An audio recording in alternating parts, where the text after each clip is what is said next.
இன்றைக்கி நம்ம கிராமரில் வாஸ் பற்றி பார்க்கலாம்.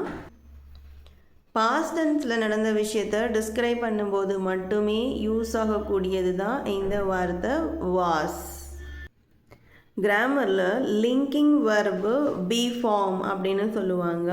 அது என்னன்னா ப்ரெசன்ட் டென்ஸில் நம்ம பேசும்போது யூஸ் பண்ணக்கூடிய இந்த ஆம் இஸ் ஆர் இதுதான் லிங்கிங் வெர்பு பி ஃபார்ம் அப்படின்னு சொல்லுவோம். சரிங்களா? இது ப்ரெசன்ட் டென்ஸ். இதுதான் பாஸ்ட் டென்ஸில் சப்ஜெக்டை பொறுத்து வாஸ் அப்படி இல்லைன்னா வேர் அப்படின்னு சேஞ்ச் ஆகும்.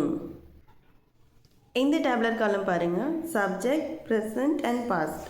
சப்ஜெக்ட் ஐங்கிற சப்ஜெக்ட்டுக்கு ப்ரெசன்ட் ஃபார்மில் நம்ம ஆம் தான் யூஸ் பண்ணுவோம். ஐ ஆம் அ டாக்டர் இது மாதிரி சொல்லுவோம். ஸோ ஆம். இதே பாஸ்ட் டென்ஸில் ஐக்கு நீங்கள் வாஸ் போடணும். நம்மளோட target was. Okay, so I past டென்ஸில் வாஸ் தான் போடணும். சப்ஜெக்ட் ஐனா வாஸ். யூ வி தே சப்ஜெக்டாக இருந்ததுன்னா அது பாஸ்ட் டென்ஸில் வேர். ஏன்னா அது ப்ரெசண்ட்டில் ஆர் இருக்கும். அந்த ஆருங்கிற லிங்கிங் வெர்பு பி ஃபார்ம் வந்து என்ன ஆகும்னா பாஸ்ட் டென்ஸில் வேரை கன்வெர்ட் ஆகும். ஓகே, அடுத்து ஹீ ஷீ இட்டுங்கிற சப்ஜெக்ட் ப்ரெசன்ட் டென்ஸில் இஸ்ஸுங்கிற லிங்கிங் வெர்பு வச்சுருக்கோம். அது அப்படியே பாஸ்டில் வாஸாக கன்வெர்ட் ஆகும். இந்த டேப்லெட் ஃபார்ம் நல்லா தெரிஞ்சிருந்தால் நம்ம வாஸோட பர்பஸை ஈஸியாக அண்டர்ஸ்டாண்ட் பண்ணலாம். ஓகே, அடுத்து அப்போ வாஸ் அப்படிங்கிறது சிங்குலர் சப்ஜெக்ட்டுக்கு மட்டுமே பொருந்தும். அது எதுலலாம் I, he, she and it. நம்ம வெர்பை வந்து present, past and past participle அப்படின்னு 3 காலம்ஸாக பிரிப்போமா? ஃபார் எக்ஸாம்பிள் கம் அப்படிங்கிற வெர்பு பாஸ்ட் டென்ஸில் கேம், பாஸ்ட் பார்ட்டிசிபிள்னா அகைன் கம். ஓகே, அப்போ இந்த வாஸ் எப்படி வருது அப்படின்னு நம்ம தெரிஞ்சுக்கணும்ல. அப்போது வேர்ப் 1 ப்ரெசண்டில் ஆம் இஸ் ஆர்ன்னு இருக்கிறது. பாஸ்ட்டுக்கு போகும்போது வாஸாகவும் வேறாகவும் போகுது. அது டிபெண்ட்ஸ் ஆன் த சப்ஜெக்ட். இதை நான் டேப்லெட் காலம் மூலமாக உங்களுக்கு ஏற்கனவே சொல்லிட்டேன். அடுத்தது பார்த்தீங்கன்னா V3யில் அது எப்படி கன்வெர்ட் ஆகும்னா பீன் அப்படின்னு கன்வெர்ட் ஆகுது. இது ரொம்ப முக்கியம். இது தெரிஞ்சால் தான் நம்மளால் பாஸ்ட் பார்ட்டிசிபிளில் நம்மளால் பேச முடியும்.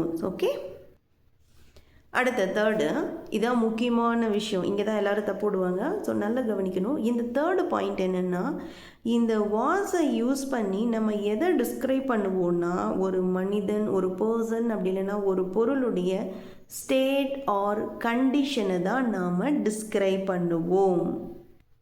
ஒரு வெர்பை டிஸ்கிரைப் பண்ண மாட்டோம். நல்லா நோட் பண்ணிக்கோங்க. This is the main point. Okay, example she was a student. அவள் மாணவியாக இருந்தாள். அவளுடைய state. I was always late for school when I was a kid. I always late. நான் எப்போவுமே ஸ்கூலுக்கு லேட்டாக தான் போயிட்டு இருந்தேன். when I was kid நான் குழந்தையாக இருந்த பொழுது. அப்போ கிட்டாக இருந்தப்போங்கிறதும் ஆல்வேஸ் லேட் இது எல்லாமே ஸ்டேட். ஓகே, அடுத்து கண்டிஷனலுக்கு எக்ஸாம்பிள் பார்க்கலாம். If she was here she would help us. If she was here அவள் இங்கே இருந்திருந்தான்னா, ஆக்சுவலாக இருக்கவே இல்லை, நம்ம அசம்ஷனில் தான் பேசுகிறோம். அவள் அப்போ இருந்திருந்தான்னா அவள் நமக்கு என்ன பண்ணியிருப்பா? ஹெல்ப் பண்ணியிருப்பா அப்படின்னு நம்மளாக யோசிச்சு இமேஜின் பண்ணி பேசுவோம்ல, அதுதான் conditional classes. Okay, common mistake பார்க்கலாம். ஹீ வாஸ் ஸ்டடி அப்படின்னு சொன்னால் அது தவறு. ஏன்னா ஸ்டடி அப்படிங்கிறது ஒரு வெர்பு. நான் சொல்லியிருக்கேன் வாஸ் எப்போவுமே ஒரு வெர்போடு சேர்ந்து வரவே வராது. அது ஒரு பர்சன் அப்படி இல்லைன்னா ஒரு திங்ஸோட ஸ்டேட் ஆர் கண்டிஷனல் கூட மட்டுமே வரும். அதுக்கு பதிலாக நீங்கள் ஆன்கோயிங் ஆக்ஷன்ஸை நீங்கள் இந்த வெர்போட இந்த வாஸ் சேர்த்து டிஸ்கிரைப் பண்ணலாம். அதுக்கு நீங்கள் வெர்பு கூட ஐஎன்ஜி சேர்த்து பேசணும். அப்போது ஹீ வாஸ் ஸ்டடியிங் அப்படின்னு சொன்னால் அது கரெக்ட். ஆன்கோயிங் ஆக்ஷன் பாஸ்டில் நடந்தால் ongoing action. He was studying at 10 PM last night. நேற்று நைட்டு 10 மணிக்கு அவன் படித்து கொண்டு இருந்தான் அப்படிங்கிற மாதிரி நீங்கள் யூஸ் பண்ணலாம். ஸோ ஓரளவு வாஸ் பற்றின நல்ல அண்டர்ஸ்டாண்டிங் கிடச்சிருக்குன்னு நம்புகிறேன். பிடிச்சிருந்தால் லைக் பண்ணுங்கள். ஏதாவது டவுட்ஸ் இருந்தால் காமெண்ட் செக்ஷனில் டெலிவர் கொடுங்க.